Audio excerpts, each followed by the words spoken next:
Looks like you just woke up.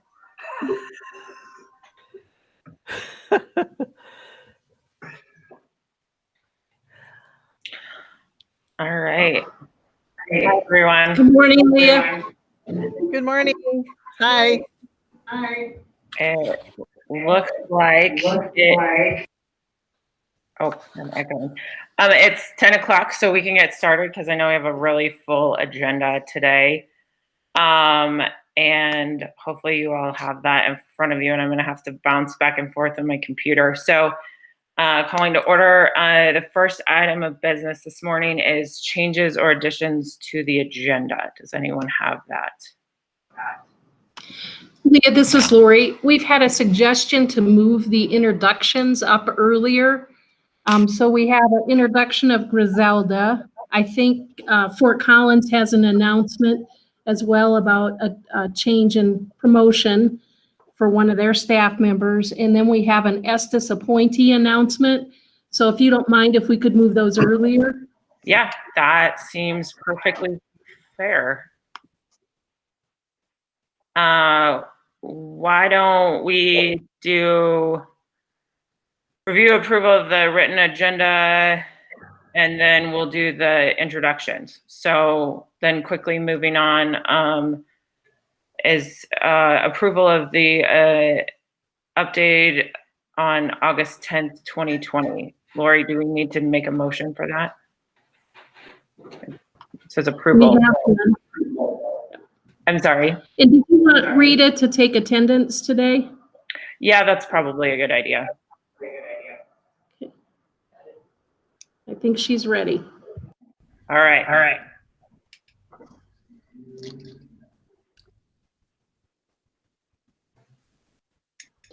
It looks like she's doing it on her own. Okay, then never mind. We're good. Moving on then to introduction.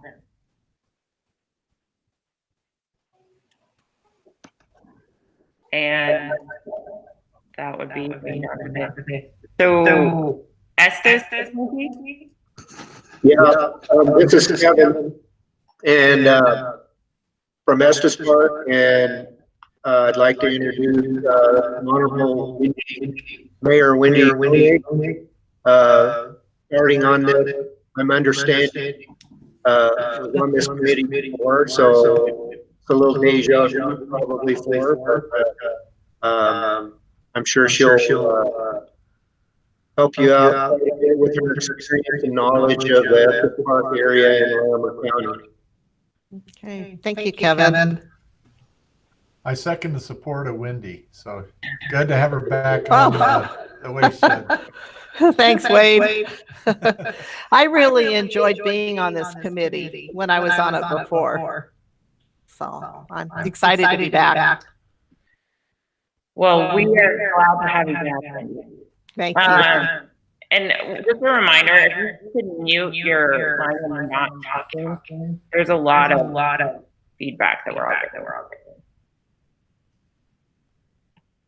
Okay. Wade, it looks like the feedback might be coming. There you go. Okay, and then here, moving on to the next introduction. I think there was some staff at Fort Collins. Is that correct?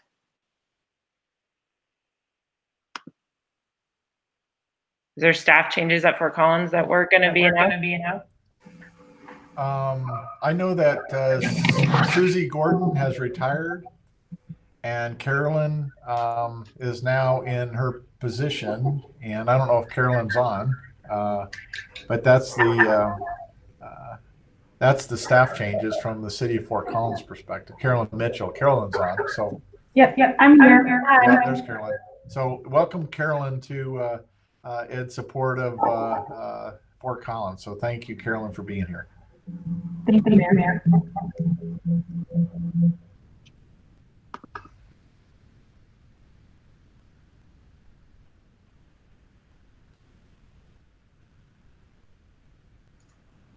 So, Lori, were there any other introductions?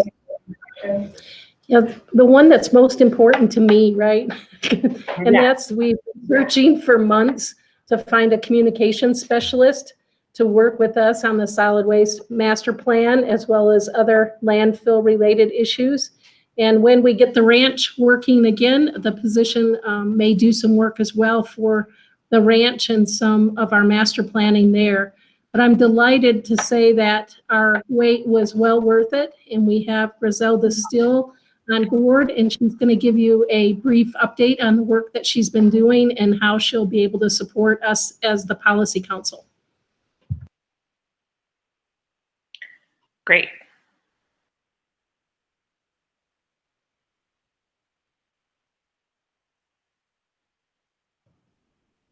Hello, everyone. Let's try that again. Well, thank you to Lori for that introduction. I have been on the job for 3 months, so I have to say that it's been a really great learning experience so far, but I'm not new to county work. So I worked for almost 10 years at Weld County. That's where I was born and raised, in Johnstown, Colorado. I still live there. I'm a Roosevelt graduate. Graduated there in '96, and I went to the University of Northern Colorado, like any good Weld Countyite would have. And let's see, I was the first to graduate in my family. I come from a family of immigrants, so my first language was Spanish. I learned English in the school system, and I have to say that I am pretty much the American dream. So my parents are totally proud of my accomplishments. And when I was at the university level, at undergrad level, one of my professors said that it was very rare for a Latina woman to get a degree. And it was even more rare for one to get a master's degree. So very recently, I received my master's in communications management, and my emphasis is in public relations and marketing. And I did that because working with Weld County, I discovered that I was pretty gifted in community relations and communication, as I had to do that growing up my whole life for my family, being the first one to learn English and all. So working with Weld County, I discovered that being a bilingual educator was very beneficial for our county education programs. And that's where I have a lot of my experience in. So moving towards Larimer County, I've been growing and learning a lot about the solid waste department and the waste shed initiatives. And I will have to say that in the short 3 months that I've been here, we've had some really good accomplishments. So we have already established some neighborhood meetings with the North Landfill neighbors for our Wellington site. That has gone very well. We have helped move some neighbors from being not so supportive to being now willing to mobilize our neighbors and our community there. So we're excited about continuing to grow that group and working with them. We have I've established many meetings with our waste shed partners, as well as community education leaders here, and some a little further out of here, and just starting to develop education plans, communication plans, figuring out what the needs are in Larimer County, where we're already active in doing things and where we can improve. So there's been a lot of movement there. Thank you for the welcome. What else have we been working on? I think primarily I've been doing waste shed work, so communication, community outreach, and waste reduction education goals. So that's been about 50% of my role so far. And then within our solid waste department, we have been working on internal communications as well as external public relations and marketing. And then the other piece of that is just county-wide communications. So another big part of my work has been working on our transfer station public relations plan that's coming out here for groundbreaking soon, working with our behavioral health center and trying to come up with some really innovative, virtual, fun ideas for for our groundbreaking. So those are things that are coming up that I have been working on so far. Any questions, comments? Well, Welcome, Griselda. yeah, thank you so much. Thank you. We are glad to have you. Certainly a component that we've been asking for a while. So welcome aboard. Thank you. I look forward to serving as much as I can. All right. Now moving on to, it looks like the first item is Lori, and we're going to do the budget / compost facility. So.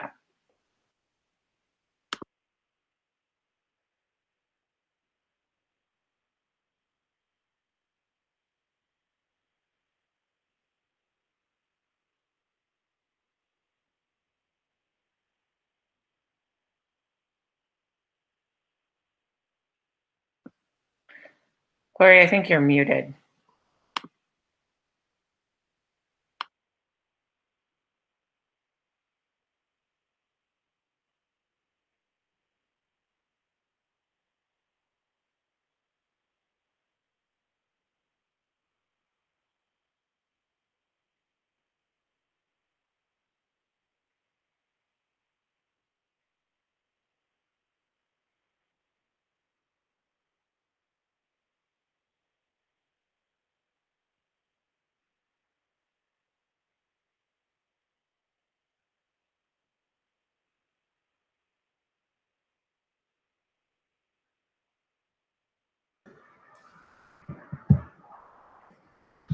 All right, can everybody see that and hear me?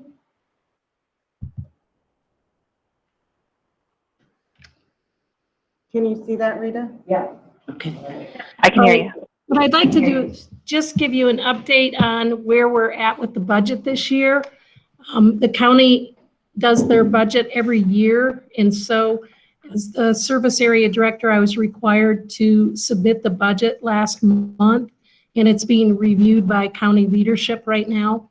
And then it'll go to the Board of County Commissioners late at the end of the year.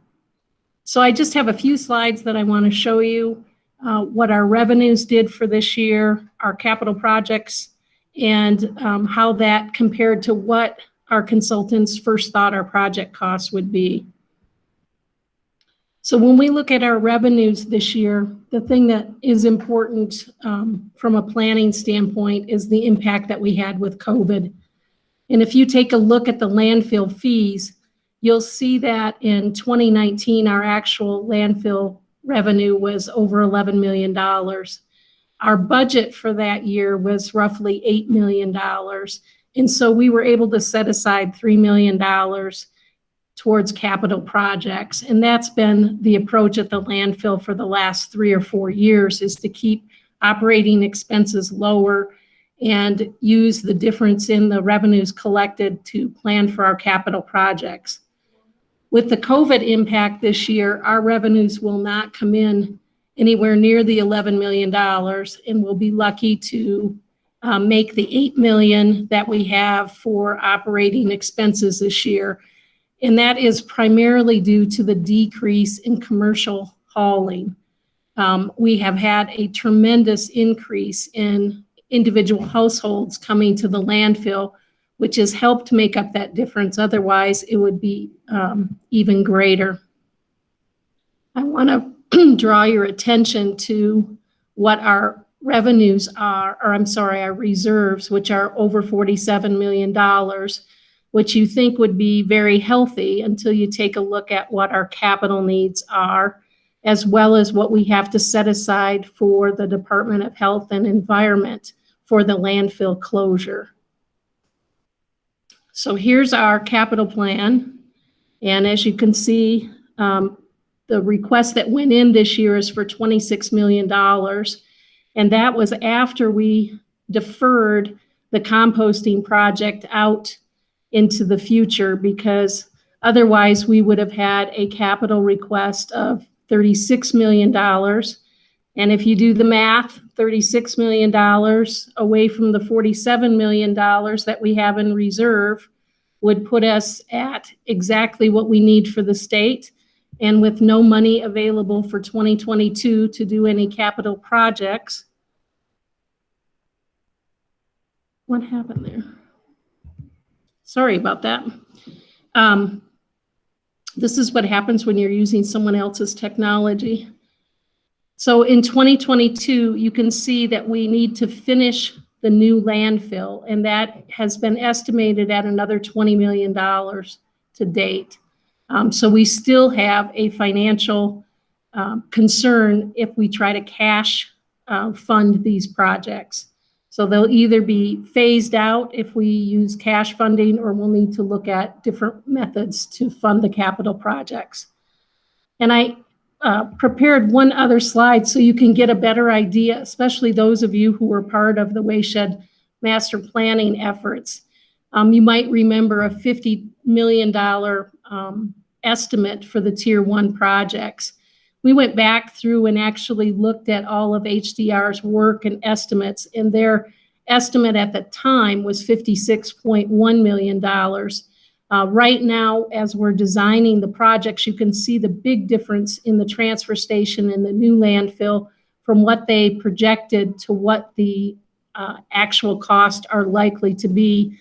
Even with the central transfer station, we had budgeted with a 60% design, a cost estimate of a little over $24 million, and the construction bid came in at $30 million, and we're trying to value engineer back to the 24, but right now we're at the 27. The primary reason for these big differences in cost is in part the inflationary cost from when they were first looked at to today, but the bigger issues have to do with HDR did not include any site improvements in their original cost estimates.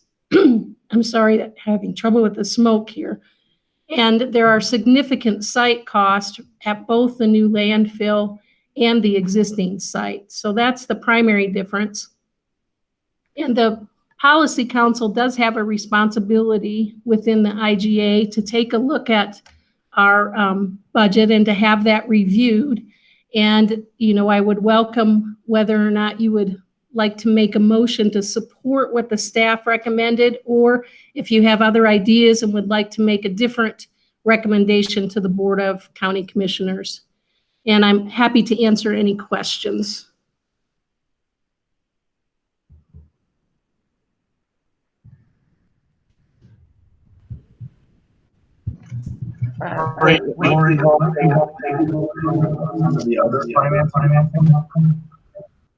Rita, I don't know.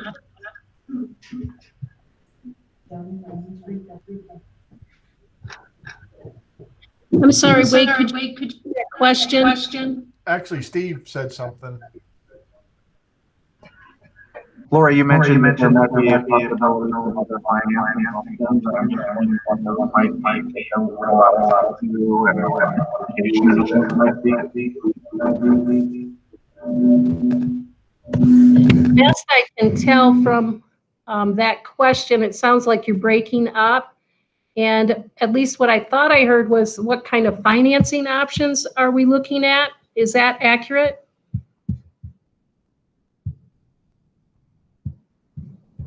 Yes. The two primary financing options that we have available using the solid waste enterprise would be to issue certificates of participation, and most of you would likely know that by the acronym COPs, or to look at a revenue bond. And so I'm currently working with the finance director to explore those options. Can we use yours instead?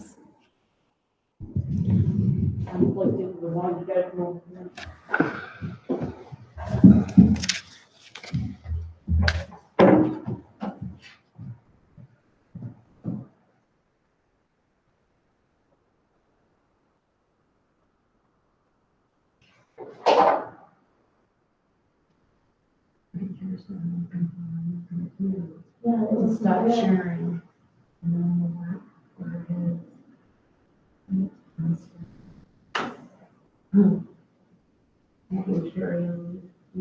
that slide the camera over and unmute me.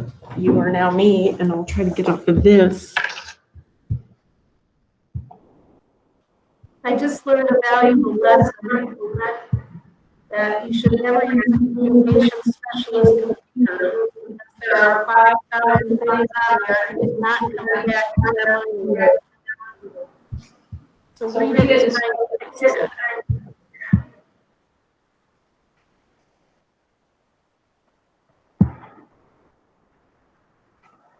Griselda, how do I get her out of here? I do not see the settings. Yes, and mute us.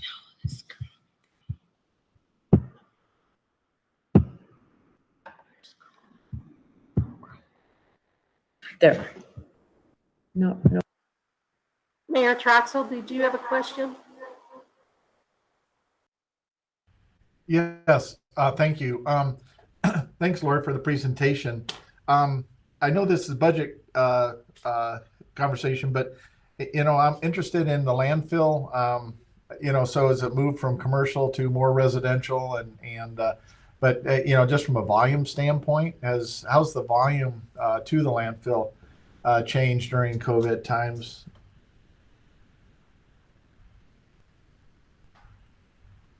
Thank you for that question. I just met with our landfill operations manager to talk about the life expectancy of the landfill is what it's called.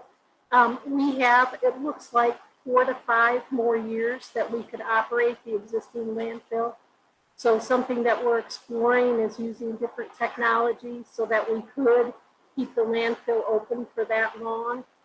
That will enable us then to operate at lower cost, get the new landfill on board with a couple of cells, what they call cells developed, so it's ready to go, and set aside additional monies, depending on what happens with COVID and the economy, obviously, to meet our capital needs. So that's kind of the approach we've been exploring, Wade. I think you're on mute, sir. I'm sorry. My question deals with how has the volume changed over the last 6 months? Has it gone down, gone up? It's gone down. Okay. Because of the commercial haulers. Okay, but yeah, I was just wondering if the residential had increased in a comparable sense. So thank you. The other question that I have is related to the site improvements and the estimate there. How is the site improvement being shared between this and the mental health facility? For example, the wastewater line and other infrastructural requirements that need to be provided to the site? Yeah, so the behavioral health will be bringing sewer and water to their site, and we'll be connecting. Hey, everybody. It's really difficult to hear with a lot of echo. Is there multiple people in one room with speakers on, perhaps?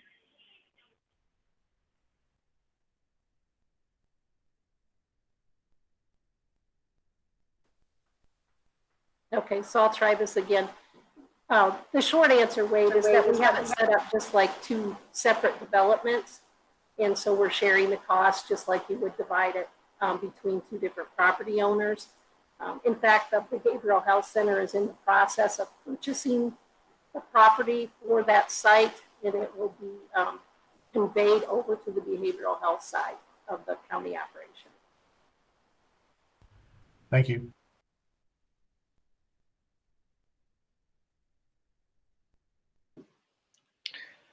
Okay, is there any other questions for Lori on the budget? All right then, seeing none, we will. Madam Chair? Yeah.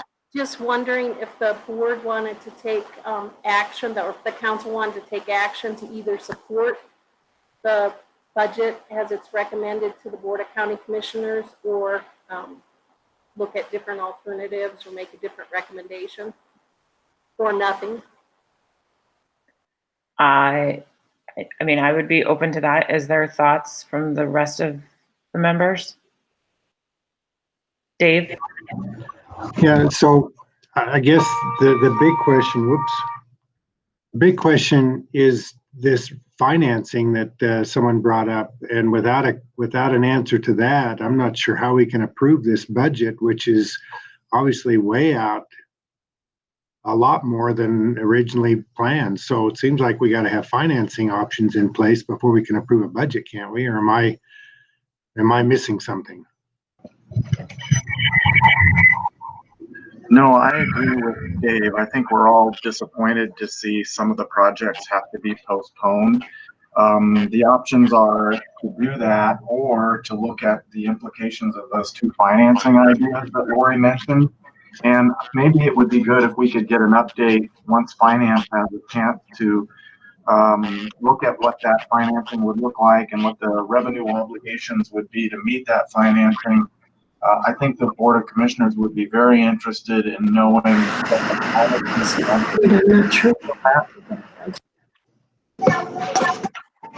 I would agree, Steve, and I wonder, this is John, I wonder Lori, what's the timeline for our finance director and her team to review the various financing options and come back to us with some specific information? I think I may have caused some confusion on this. The budget as proposed for Not hearing. Can't hear. Lori, you're either echoing or now we can't hear you hardly at all. I believe Laura's on mute. I believe the only other person unmuted is RT, who is, I think, where some of this crosstalk's coming from. Yeah, RT is the computer I'm using now. Okay. Can you hear me now, Ross? That's a little better. Okay. I think I caused some confusion with the budget. The budget is balanced for 2021.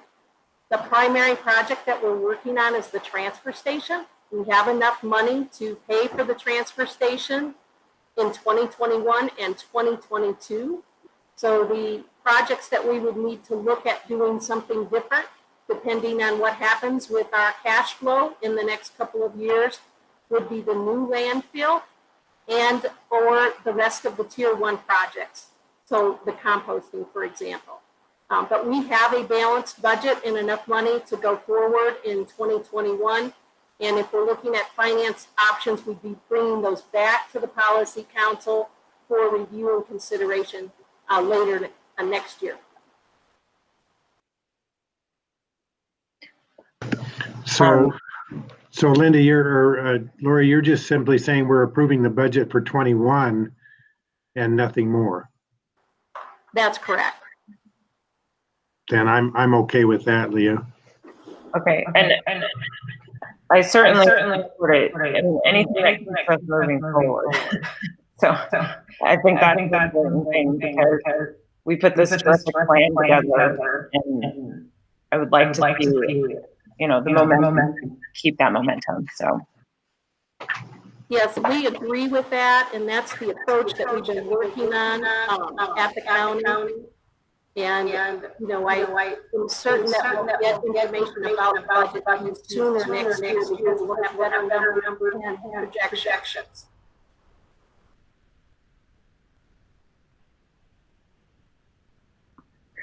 Wade, Yeah, I'm concerned about the cost overruns, obviously, as everyone I think is, and but the site improvements I think will happen in this year, next year, and how firm are those numbers, and as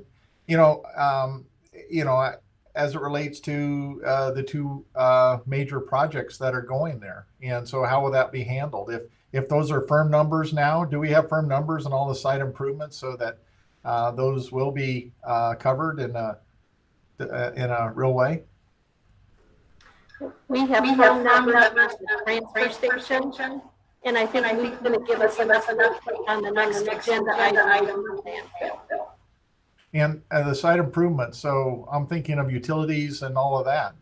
That will be in this year, next year. Yes. Okay.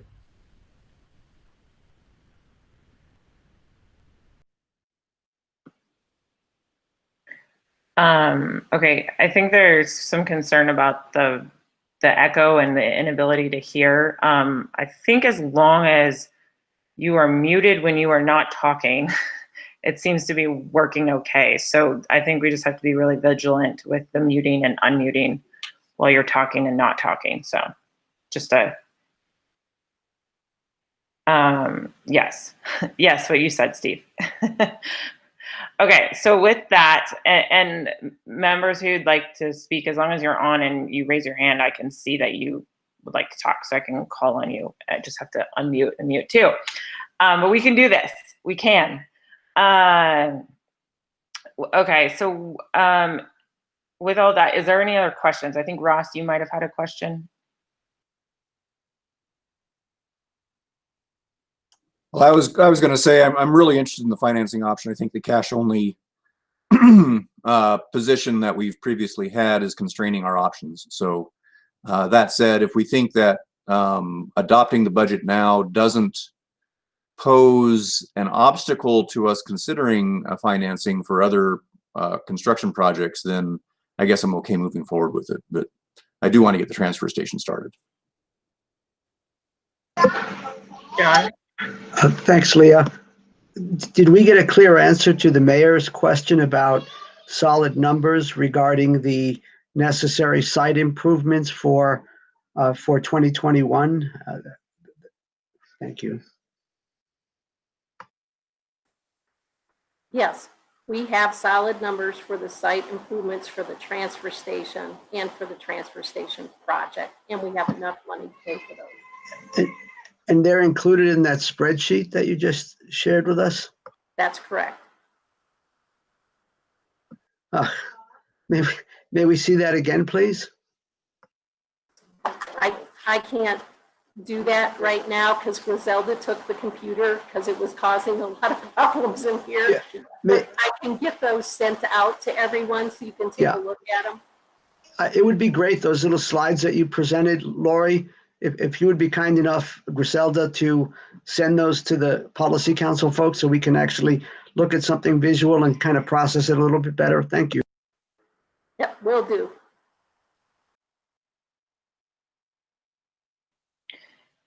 And is some sort of support resolution motion helpful to the Board of County Commissioners? Okay. That would be yes. So I don't know if the members on feel comfortable with at least the balance, supporting the balanced budget for 2021 moving forward. And then obviously with the recommendation of keeping financing options on the table so we can continue to figure out how to implement the plan that has been created. Does that sound amenable to everybody? A head nod, a thumbs up, I don't know. Do we need that in the form of a? Yeah, no, and then a motion, yes, for sure. So somebody can offer encapsulate what Leah just said. I'll offer the motion to encapsulate what Leah said. This is Wendy Koenig. Thank you, Wendy. Is there a second? Looks like Dave seconded that. So let's just do by a raise of hands because that's probably far easier. And support.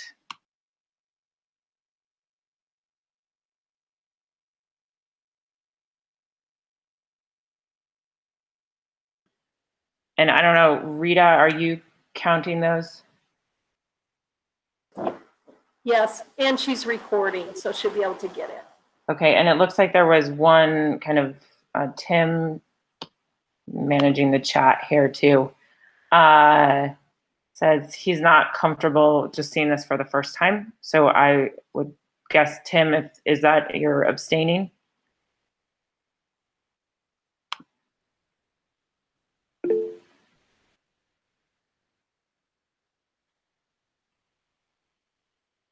Okay. Did the county folks get what they need from that? I think it was 2 abstain and the other in support. Yes, Rita's got it. Thank you. Okay. We will persevere. Moving on to the infrastructure development updates. Lou, we have the transfer station, new landfill, and construction and demolition recycling facility.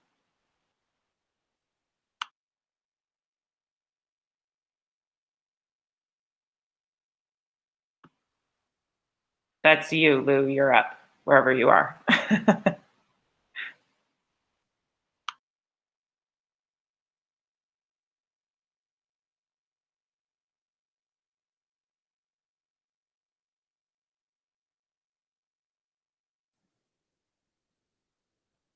I will go check on Lou.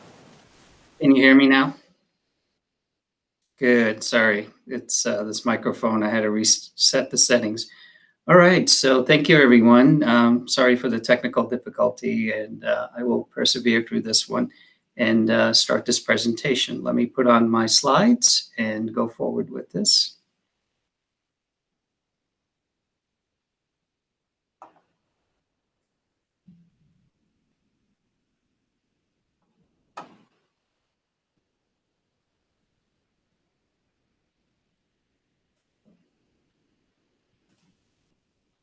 Can everyone see the slides? I can't see you, so if someone could just acknowledge verbally. Yeah. Okay, great. Well, thank you, everyone. This is going to be a short little presentation giving you an update on the transfer station, the new landfill, and we'll also discuss a little bit about the C&D. So the key features about the transfer station, it's a 64,000 square foot building. It has an improved entry to the scale house, meaning, and I'll show you in another slide, we made a couple of changes in the last several months on the design, and we'll just show you a couple of quick things.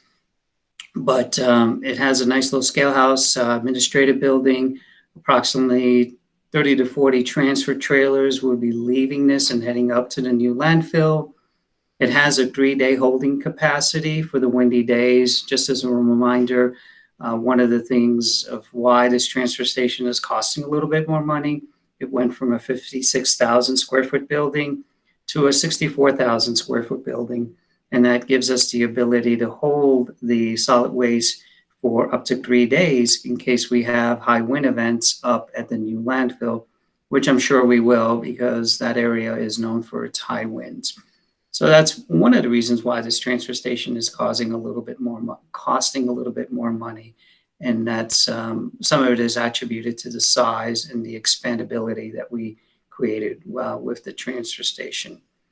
It will have an improved disposal area for our customers. Right now, our customers and our trucks and residents are coming to a landfill. Some are getting stuck in the mud on muddy days, rainy days. We actually only allow 4-wheel drive to come in. So this will be a noticeable improvement to our customers from the status quo.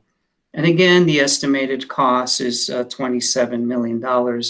This does include all the infrastructure costs, everything associated with the civil work, with the water, with the sewer, with the electrical, transformers, everything that's needed as part of the infrastructure development is in this cost.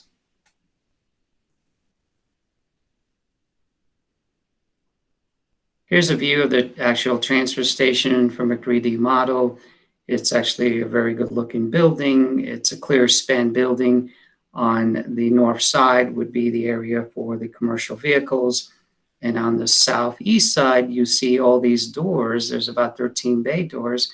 They are for the residents. So the residents will have the ability to come in, enter through these bay doors, individual bays. They will dispose of their material and leave. There is also a tunnel area. So the transfer station is a big clear span building, and there is a tunnel underneath, and that is where the front loaders will load trash into the transfer trailers. The trash will then get compacted with an excavator, and then there will be a tarping area, and then the trucks will leave. Here's a view of the site itself, giving you again a perspective of where the transfer station is in comparison to the behavioral health. And up here in the north side is our compost, our projected compost facility will be here. The folks coming to the transfer station will come from Trelby and Taft. They will enter from that intersection. They will come in just about less than a quarter mile away, enter, and they will enter the transfer station. First, they'll go through the scale house. They'll go through the transfer station. Once the materials are disposed, they will exit this way. This gives you the perspective of where the transfer station is. This will be the closed landfill site once it's all said and done. Compost facility, behavioral health. Here's a closer view of what that intersection looks like. You will see this is Taft and Trelby. Entrance point will be here. This intersection got changed from the design. This is actually improved. It's not going to be this roundabout. It's actually changed a bit. And we're expanding the road here to make it a little bit more wider to give more accessibilities for queuing. So we've done a lot of queuing and traffic analysis associated with this design. Here is the scale house where all the vehicles will come in. We will have an area for residential. We'll have an area for commercial. They will enter the scale house and then go to various points within the transfer station. This area over here would be for the residents, and this area just to the northwest would be for commercial vehicles. Here's a little 3D view of the transfer station from above. You will see here in the distance, this is the scales. Here's the entrance again for residential. Here's the admin building. Here will be the entrance for the commercial. Here's another perspective of the transfer station as we look at it kind of from the southeast area. And you will see the admin building here. Here's an area where the tunnel lies, and as the trucks get loaded, they actually come to the staging area where they will get tarped before they are sent down the road and sent over to the landfill. Transfer station, as you could see, is enclosed. It will have what you're seeing up here is exhaust fans, so we will have an air circulation system. There are multiple fans in there, and most of that is due to control the odors. We don't anticipate high odors in there because the material will get moved out within a very short period of time. Within 24 to 48 hours, we will move the material unless we've had extensive wind situations up at the new landfill. Oops, I went too far. Here is a view of the tunnel area and the admin building, just to give you a perspective of what that looks like.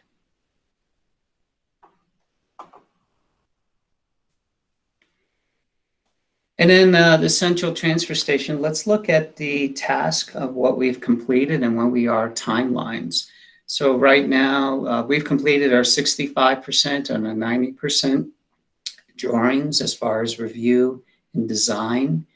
Just recently, we awarded the contract to Hazelton, a combination of Hazelton, Cambridge, and Kelly's Trucking. So it was a joint collaborative proposal that we received for general contracting.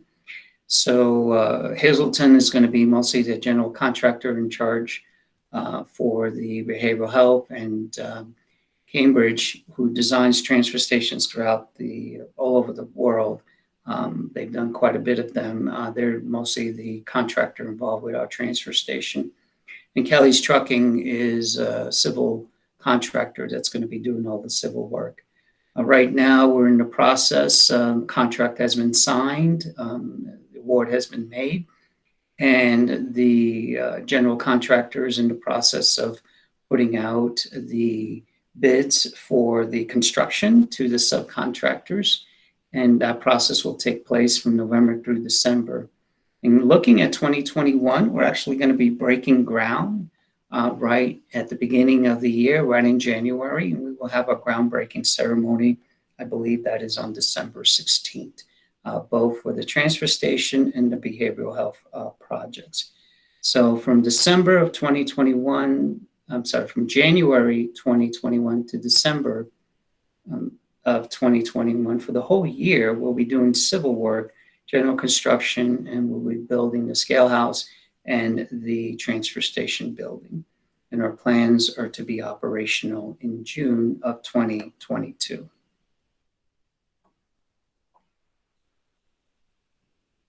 Let's talk about the North Landfill.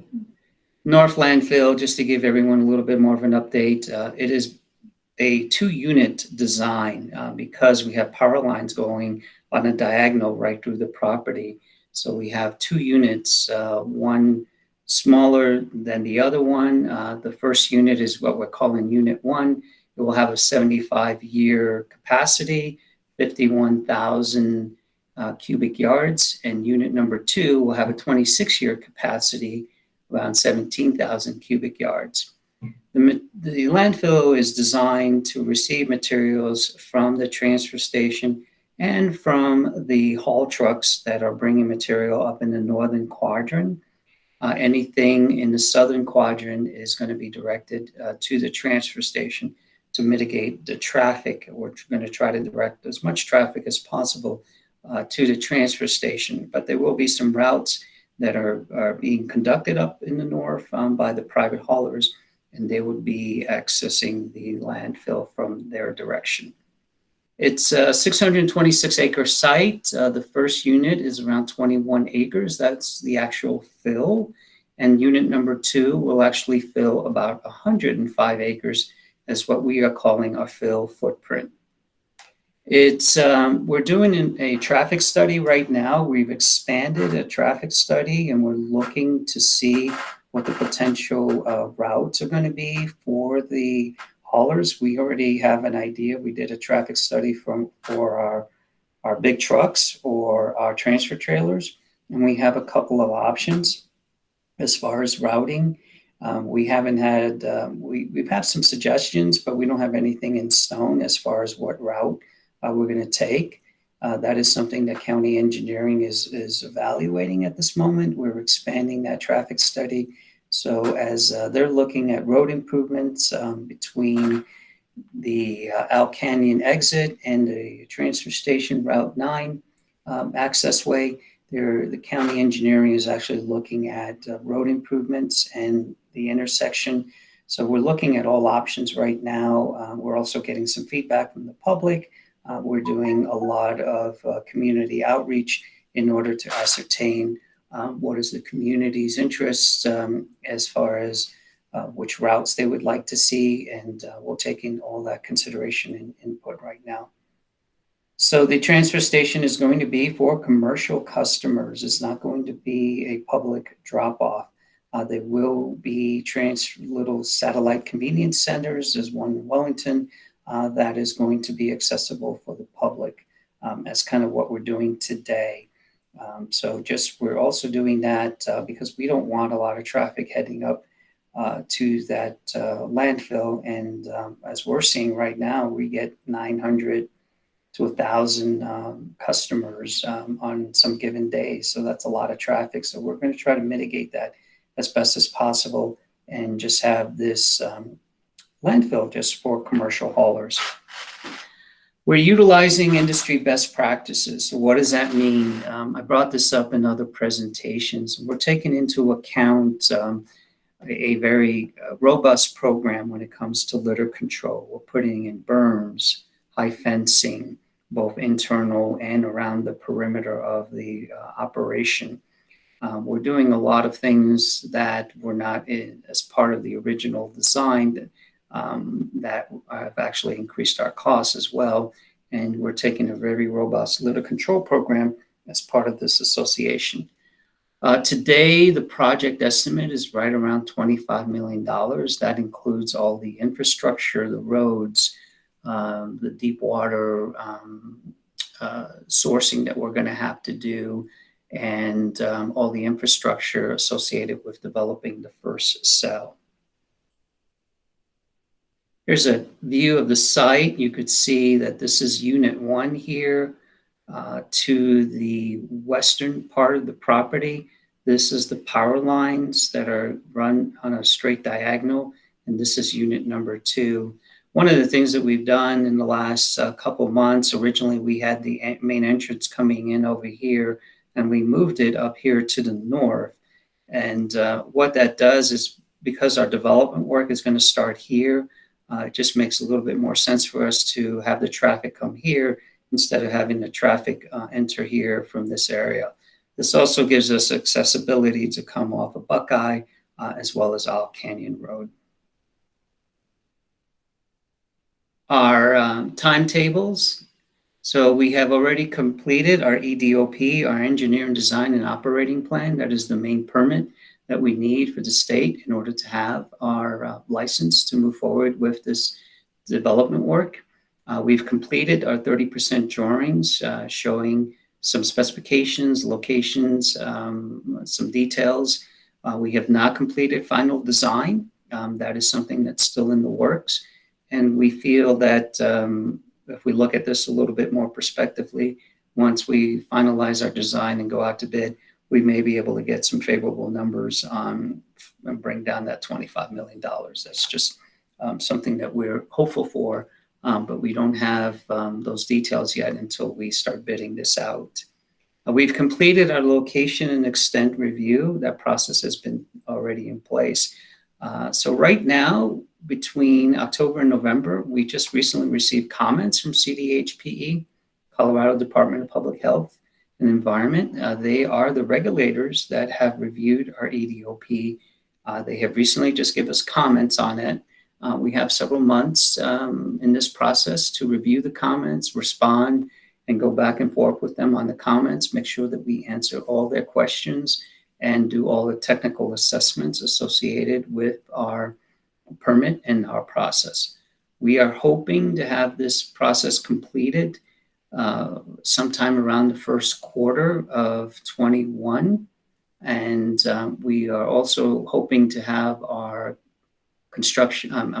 our CD process, our certificate of designation in play and in the process. And we're hoping that by 22, we'll have all this in play and completed in probably sometime around the first quarter. I'm sorry, there's a typo over here. This should be 22. This should be January of 2022 through April of 21. No, I'm sorry, this is right. We're hoping by 21 to have the first quarter of 21 to have the final draft and start our certificate of designation process in place. We're hoping by 22 to have all this completed and then have our construction process already in play. Hopefully by the middle of 21, we'll have this, the permits permitted and completed, but and this process can take a while. We're not really sure how long this will take. Depends on the questions, the review process. We're hoping by the middle of next year or by the first quarter, we'll have all our permits, and then we could start the review process with construction and engineering, final engineering, and hoping to start construction sometime between 22 and 23. Sorry for that confusion. And with that, 1 second, okay, so hopefully I'm not presenting anymore. As far as construction and demolition, I didn't put up any slides there because the construction and demolition has been going an ongoing process. We have a site already designed within our scope. We have an area where we have designated some property for that. Right now, markets for construction demolition is extremely bad. A lot of that is due to the COVID as well. There's been a lot of a slowdown within the construction industry, as you folks may well know, and we're not seeing a lot of development take place. We are hopeful that with the grants that are out there, with the new programs, that we will get more companies that will start doing market development. The problem that we're seeing with C&D, construction and demolition, is the lack of markets.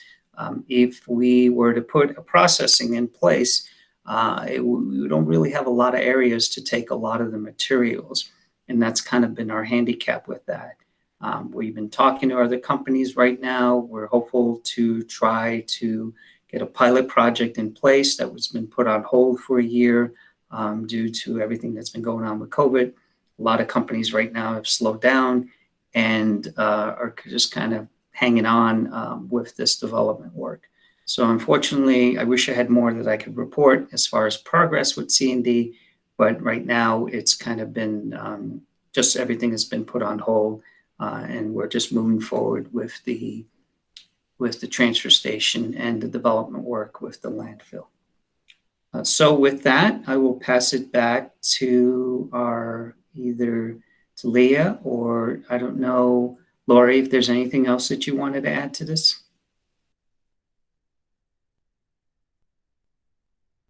So back to you, Leah. Does anyone have any questions for Lou? Wade? Thank you, Lou. Appreciate the presentation. So the renderings that you showed, was that with the 63,000 square foot facility? So the expanded version that the cost estimate was based on? Yes, sir. Yes, sir. That is correct. Okay. And when you mentioned the site improvements, you didn't mention roads. There's a pretty extensive road system. And would you describe that a little bit? Does that have curb and gutter? And what about stormwater on the site? Yes, sir. Yes, sir. So there is a stormwater plan already in place, and I'm getting an echo somehow. But there is a stormwater in place. I think you need. Sorry. Yeah, no, that's helpful. Thank you. I was hearing myself, and so we do have a stormwater in place. That is part of the full site development, and the roads are there because of the simple fact that if you look at our current site right now, we've had issues in the past where we had queuing lines that extended all the way out to TAF, causing all kinds of traffic problems. One of the things that we wanted to do with this site, Mr. Mayor, is that we wanted to make sure that we had plenty of queuing capacity for the lines and the traffic, thus the extension of the road. We wanted to put we also wanted to put the transfer station in a location that was very conducive to where the other development work was going to take place. The transfer station will have adjacent to it a construction and demolition site, and we have other infrastructure capacities up in that area. That is the reason why that was selected as that particular area. But as far as your question on the stormwater, that is all in there. That's all done with the grading, and that's all part of our stormwater master plan. Go ahead, sir. You had a question. Yes, and I see stormwater is pretty critical, particularly with where the trash is, the takeaway trucks come in. That's a low spot, and that'll kind of funnel in. So I think, clearly stormwater, particularly as we see large rainfalls right at that spot at certain times, every few years. So. I think stormwater is a critical element, at least how to take it away and not impact operations. My last question with regards, so you can see a lot of site work with that has to be done, but I didn't see anything with regards to landscaping. I see large, like transfer station is a huge industrial building, massing, and it's an industrial building. But, some things can be done, including landscaping, and also, large facilities that I'm familiar with along the foothills there usually end up building windbreaks with trees and other sorts of things to help reduce snow accumulation in spots you don't want it, like at where the trucks enter and so forth. And so what's your landscaping plan? And that would also help with the aesthetics of the site as well. Yes, that's an excellent question. Thank you, Mayor. That's an excellent question. In fact, I was just reviewing the landscaping plan just about a week ago with Tesco Engineering. So Keith Myers is spearheading he's the owner's rep both for the transfer station and the behavioral health. And they're doing a master plan associated with the landscaping from both sites. We will have some trees, we will have some bushes, we will have some landscaping. And you're absolutely right. They not only serve as a break for the wind, but they're also aesthetically very pleasing when creates a little barrier around our transfer station. So that is in play, and Keith Myers has some recent images of what the landscaping is going to look like. I could easily ask him for that information and pass that on to the board. So, but that is part of the project, Mayor. Yeah, and with regards to snow and drift control. So we have berms around the transfer station. There are some engineered berms and access points where we could actually accumulate the snow. So when the snow starts to blow in, we have some areas where they create little vacuums and they will be accumulating there.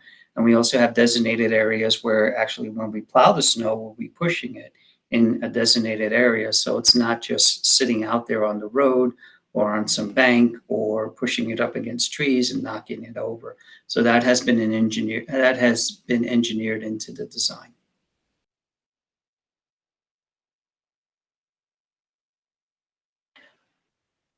All right. Are there any other questions?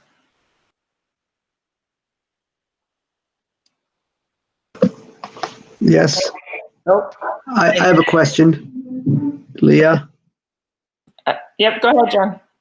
Thanks. Lou, I may have asked this of you before, but regarding the new landfill, and even with regard to the transfer station, are we considering any renewable energy sources like photovoltaic to help provide some of the power, since both locations have great solar exposure? And I know at the current landfill we have the solar farm there. Will that apply to the transfer station, or can we build additional panels to help power the transfer station as well as the landfill?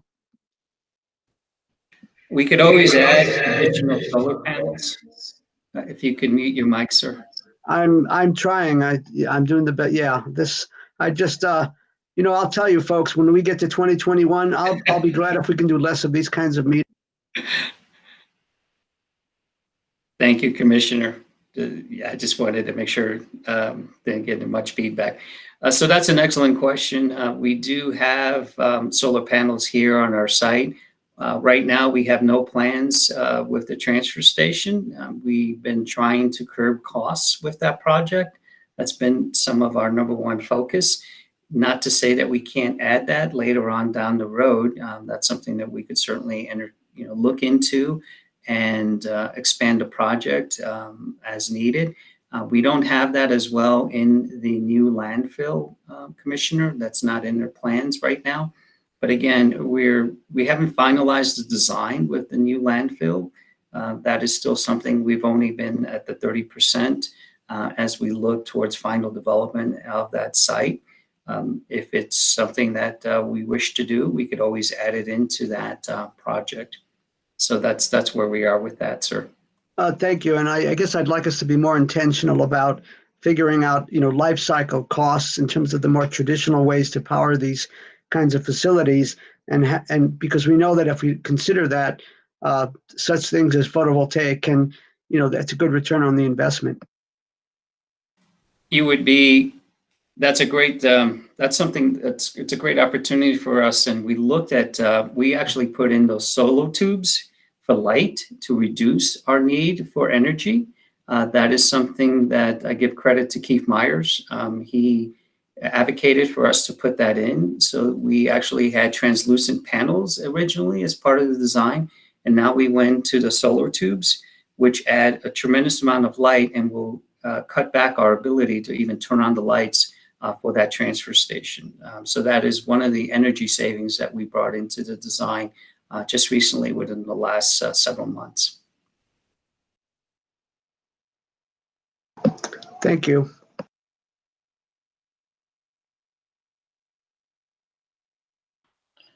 Okay, and I noticed the comment from Rita, which I'm guessing is actually Lori, about putting the cost share on the next agenda. Is that good with everyone? I think. Sorry, I'm managing chat and mute and all of this. Okay. Is there other questions for Lou in regards to the transfer station landfill construction demolition? If not, we will move on to the next agenda item, which is the TAC Project's assignment updates. And we'll start with Mick, who is doing a formal approval of a mission vision draft. Take it away, Mick.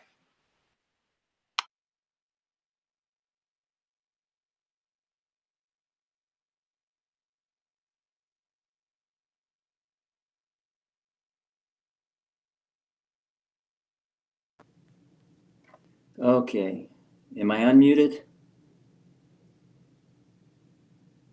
You can hear me? Okay.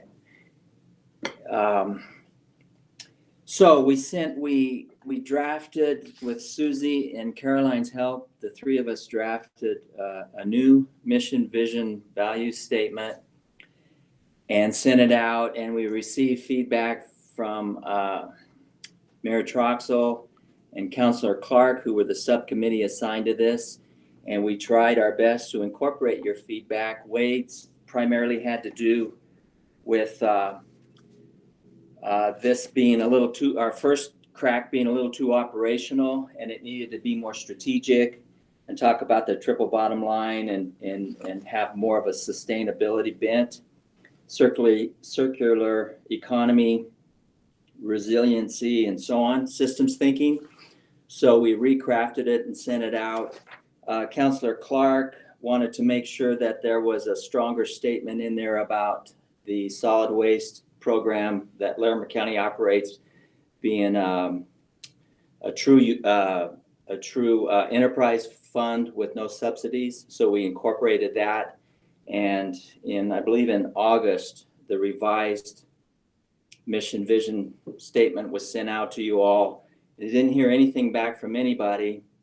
So we are hoping that we're pretty close to what satisfies you and you can formally approve it.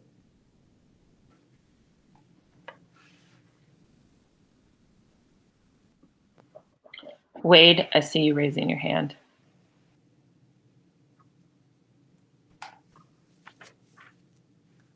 I just want to thank Mick for incorporating those items, and I think it captures more strategic thinking as well as some where we're trying to go in thinking about waste more as a resource than something to get rid of. Thank you.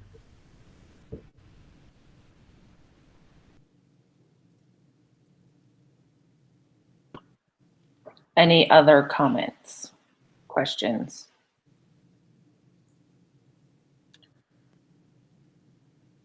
No. Yes. If you could email that or whoever, that would be helpful. Wendy just asked. Again, I think just all the documents from today will be helpful. So you want a motion? Yes. I move to approve the mission, vision, values document that Mick just presented. Do I have a second?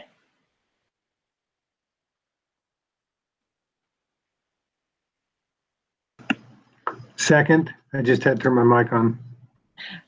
Thanks, Dave. All right. Not everyone has their camera on, so either vote by, I see some more cameras popping on. So let's just vote by raise of hand if you are in favor of it. Looks like 1, 2, 3, 4, 5, 6. I'm counting 6 that I see. Yeah. I'll abstain since I haven't even seen the mission and vision statement. That's fair. Thank you, Wendy. All right. Does that give the folks at the county what they need? You guys good? Yes. I see Lori, you're shaking her head. All right. To keep this moving right along, grab the agenda. The next agenda item from TAC assignments and updates is the projects underway with Lou. So that would be the hauler licensing and updated maps from the GIS urban rural boundary. So you're up, Lou, again. Great, thank you. So where we are, we're in the process of sending out our questionnaire to the haulers. We've taken another look at that, redrafted that document, updated some questions, updated the mapping, putting the boundary lines associated with that. So we haven't changed a tremendous amount. We're still looking at the urban area and the rural area, and we need to get the feedback from the hauling community as far as how they see this within the programs and the scope of the IGA. Once we get that information back, we will present that information to this board, so the board is aware of what the community, the hauling community, has recommended and what they would like to see as far as with the program improvements and our hauling license and our ordinance. Once we have all that information in play, we will present that to this board, and that is the current update that we have. Is there any questions with that, please?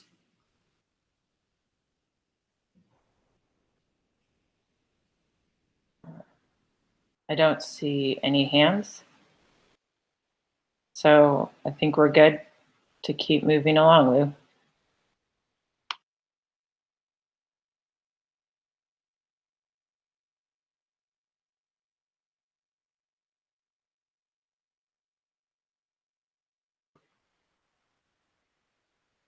Sorry, and Lou, is that all you had?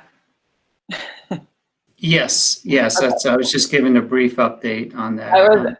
It said 20 minutes on my agenda, so I was anticipating that going much longer. Yeah, no, I didn't prepare a formal presentation because we showed this last time. Yeah. We brought in all the graphs, we brought in the charts. We presented all that information last time. I didn't want to just be recurrent, and I wanted to leave some time for questions if anyone wanted to ask anything. But it's pretty much what we said last time, what we were going to do. We just, because of COVID, we have not sent out that questionnaire. Initially, we wanted to have a meeting with all the haulers. That's one of the things that we wanted to do, is meet with them either as a group or one-on-one to get their perspective. With this COVID operation, it was kind of hard because we were waiting for the time to do that.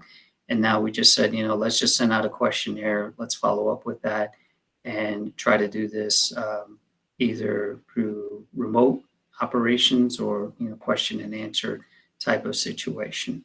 But again, our goal is to present information to the board during the next meeting, and we're hopeful that we will have all that information in place. Sounds good. Thank you.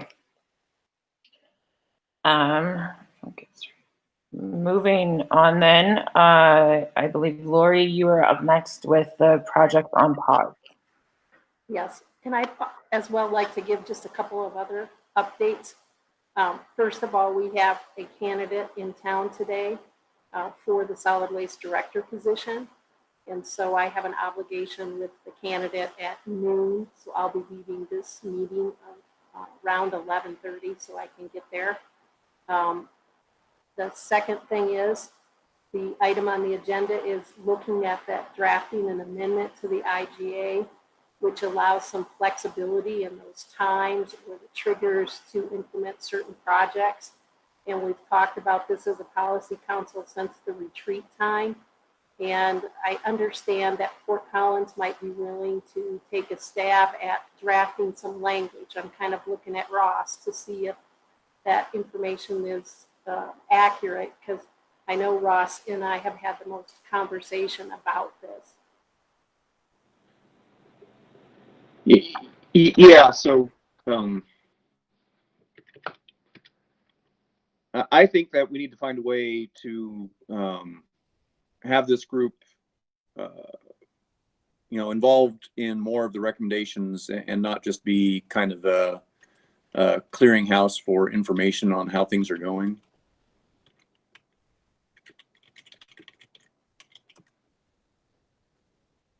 Am I on the right topic?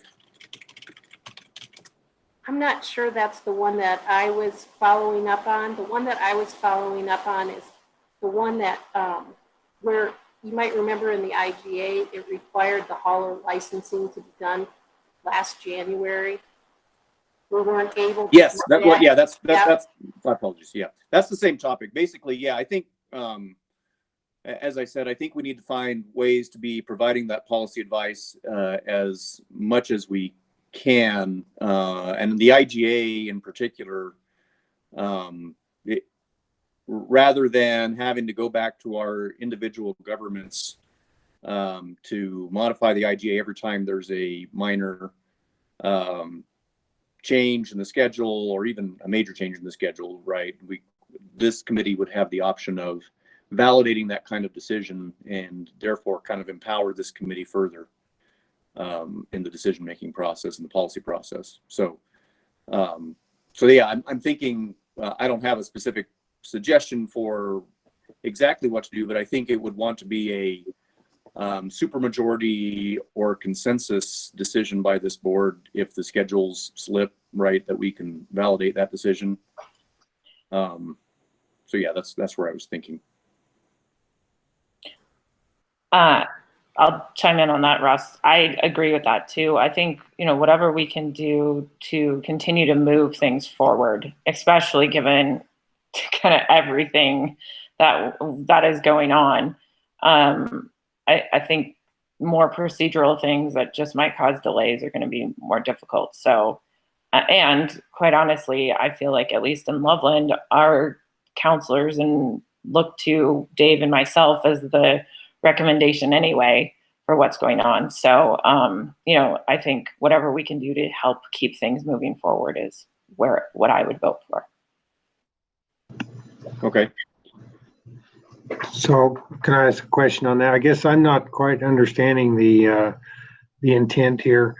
I think I've got to back up a little bit and ask myself, what is the purpose or the role of this committee and this council, and what kind of authority does it have? Obviously, the landfill itself and the transfer station, all this stuff we're doing is under the county's prerogative or the county's authority. I'm assuming it's a county project, so they have ultimate control, I believe. So it goes back to the question, what is the purpose of this council? And I think it was to simply have a place for the different municipalities, have a voice in this whole thing and be advisory to the county. And maybe I'm completely wrong on that. So I'm not sure what, Ross, you're trying to expand on, or what kind of approvals are needed to, and what we're doing to hold the process up. If we need something to speed up the process, I'm all for that. If we're a bottleneck in it, but if we, so there's two things, Dave. Yeah, thanks for the question. Two things from my perspective. One, yes, you're right. We are in fact a policy advisory committee.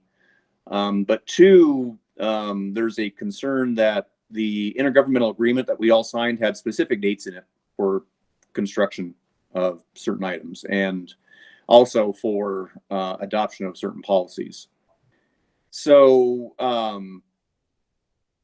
at this point, we're actually in breach of the IGA because we've missed some of the dates and we're going to miss more of them.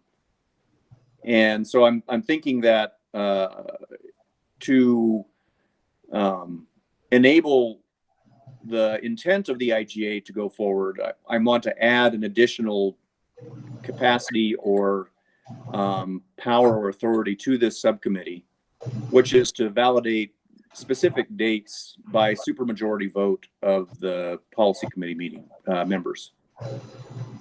So this part is an expansion, but my second part is, and we might get to that. My second part is that also I want us to be giving more advice in general and having more to do than watch presentations. So I can read presentations offline.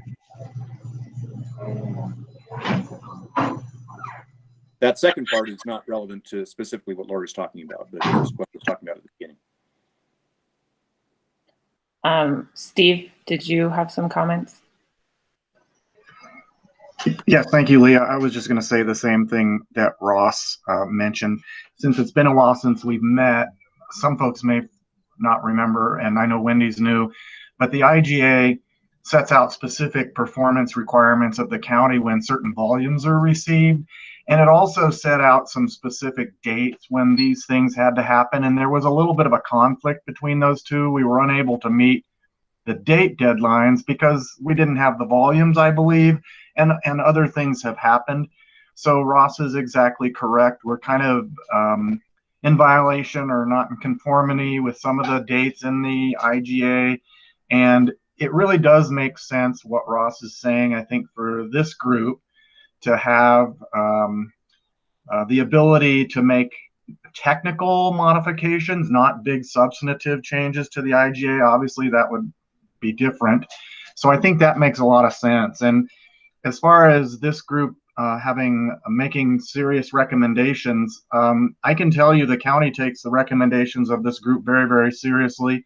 In fact, it was the work of this group and the previous policy group that set out the entire master plan, that evaluated and prioritized all of these projects. So basically everything the county is doing has come out of the recommendations of this group, and the county takes those recommendations very seriously. So, but specifically, I think what Ross is suggesting makes a lot of sense. We should have the ability to make minor modifications to dates and specific, maybe even volumes or something like that, that don't change our mission, our responsibility, or the master plan, but they just make it possible for us to be in conformity with the agreements we all have. And that makes a tremendous amount of sense, in my opinion.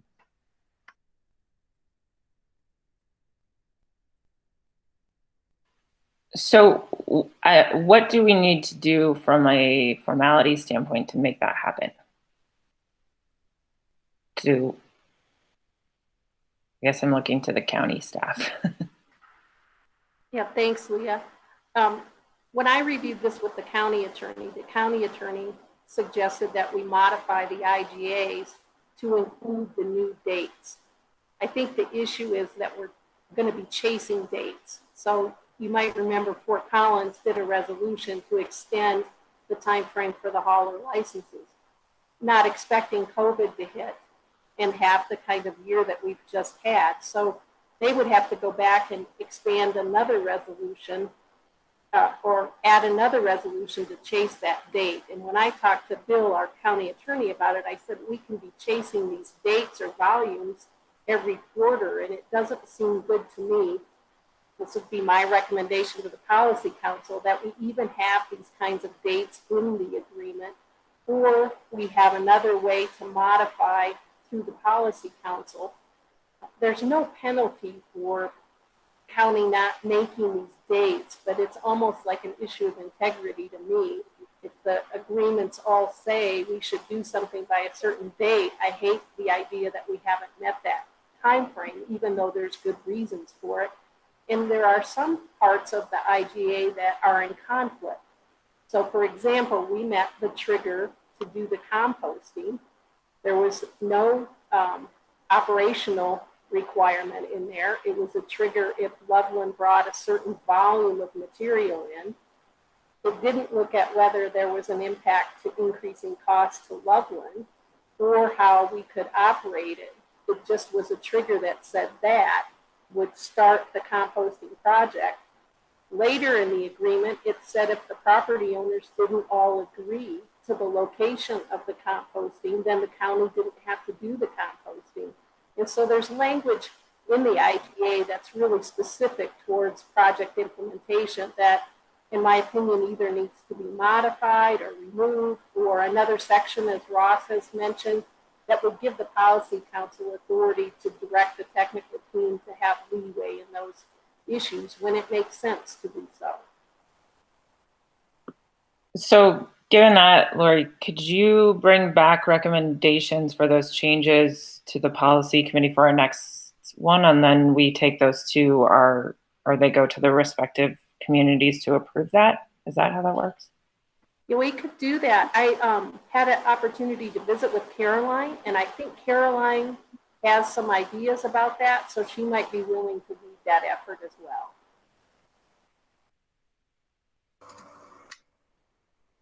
Yeah, I think it's safe to say Lori and I can work on that together with any specific, and I guess I would hope that if any of the members of the PAC have specific feedback or thoughts about what that should look like, this would be a great time to share them, or if something occurs to folks between now and the next PAC meeting. But I can absolutely work with Lori to make that happen. We'll figure out the details. Great. I think that's something that just needs to get resolved so we can keep the momentum again. All right, is there any other comments, questions on that? And Lori, are you done with your projects on pause update? Yes, and I'm going to head off unless there's any questions for me. No, and I think we are pretty close to being good anyway. We moved introductions up to the beginning. Estes, we have Wendy now, yay. And the only other thing is the submit term dates for all board members.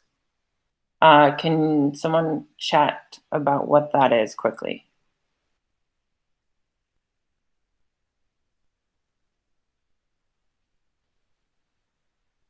Is that a Rita? Oh, Steve, go ahead.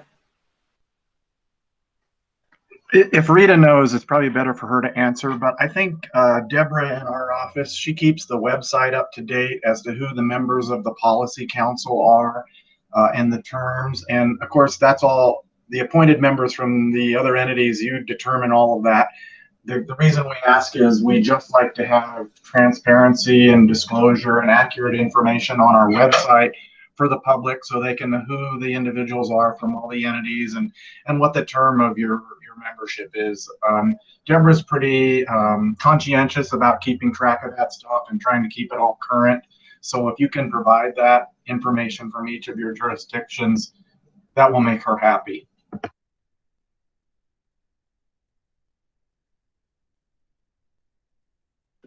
So who is responsible to get that information to Deborah?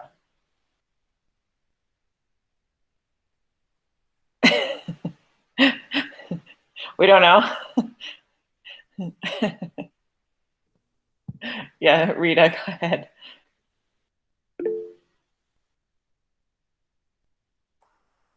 So if everybody wants to submit their information to me, I can get it to Deborah. I can be the collecting point.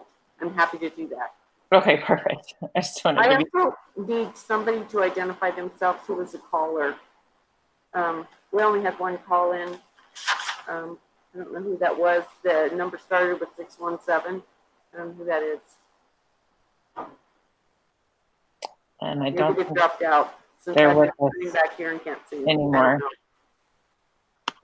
Okay, so Dropped out. we need to get that agenda item information, your information to Rita, and she will get it to Deborah for us. Yes, please, and thank you. Sounds good. Then just moving on, the next is just updates from PAC members. Just raise your hand if you have anything and I will call on you.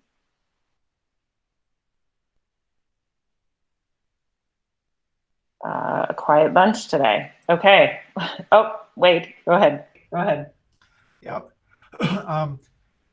Ross and I sit on the Platte River Power Authority board, and we're working on their integrated resource plan. And one of the things that Platte River will be doing over the next, between 2020 and 2030 is doing 2 additional integrated resource plan efforts. And I mention it now to this group because, I would like to see when we do the next IRP that that waste energy become a real component within our waste shed to provide for another source of energy to our system in some way. And so I just bring it up now because it'll probably be 2024, so there will be another IRP. But we do have it now in our mission statement about energy, and be thinking in that regards that as we think strategically about our waste streams and waste becomes more of a resource, that energy clearly is there's a lot of embedded energy within that resource. So maybe at some point we could have begin some conversations with regards to waste to energy. Thank you.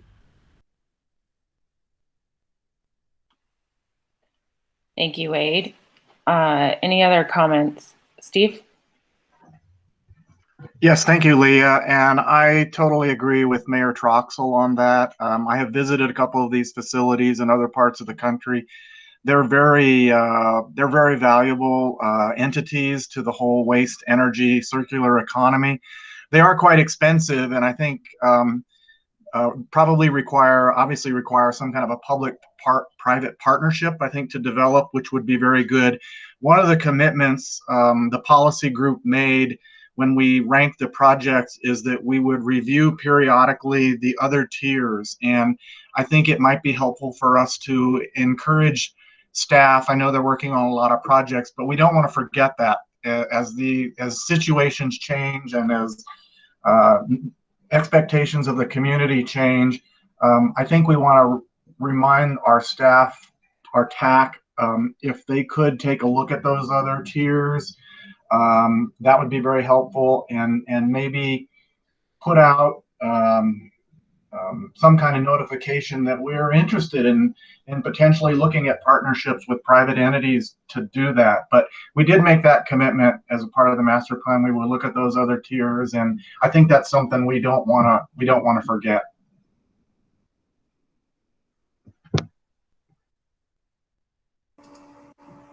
All right. Very, very good. Any other additional comments from members? All right, then. Then the last thing is announcement of the PAC meeting date for our next meeting, which it says on Google Meet. Perhaps between now and then we maybe could come up with a different platform. Just a thought. Was that? It says Lori. Is there someone? Rita, do you know our next meeting?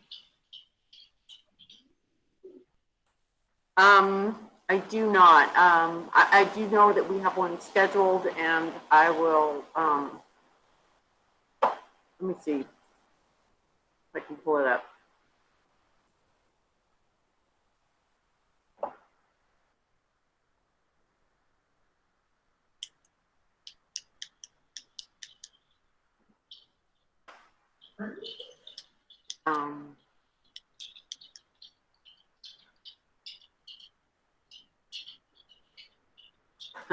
Anybody else chime in if you've got it ahead of me?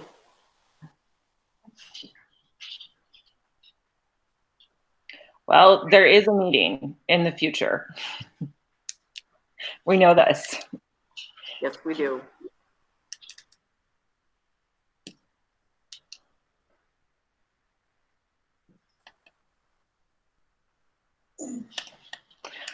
Okay, well, I think it's far enough out. I know, because we're just doing these quarterly now. So it's far enough out that I think you guys. January 15th. I'm sorry? January 15th. See, I knew it was far enough out that it would be a thing. So January 15th. And certainly if you have feedback between now and then, there is the email chain that Rita has with all of us. Please feel free to share with staff your comments and feedback. And thank you everyone for joining us today. And you have 25 minutes of your life that oh,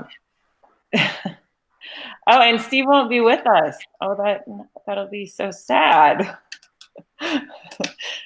He'll be on my side now. Exactly. Yeah, I'm still here though, Steve.